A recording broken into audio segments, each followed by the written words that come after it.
माँ जयंती की आज संयुक्त कर्मचारी महासंघ कुमाऊं गढ़वाल मंडल विकास निगम के आंदोलन के 85वें दिन दूसाखान शिव मंदिर परिसर में एक पौधा धरती माँ के नाम के तहत पौधारोपण किया जा रहा है।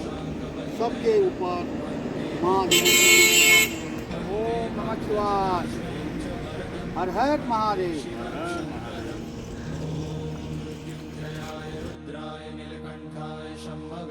अमृतेशाय शर्वाय महादेवाय ते नमः। नमस्तेस्तु भगवन् विश्वेश्वराय महादेवाय त्र्यंबकाय त्रिपुरांतकाय त्रिकाग्निकालाय कालाग्निरुद्राय नीलकंठाय मृत्युंजयाय सर्वेश्वराय सदाशिवाय श्रीमान महादेवाय के कर्मचारी दूसाखान शिव मंदिर परिसर में पौधारोपण करते हुए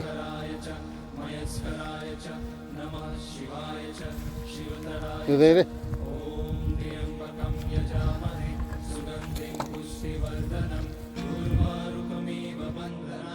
मृत्योर्मुक्षीयमामृतात् नागेन्द्रहाराय त्रिलोचनाय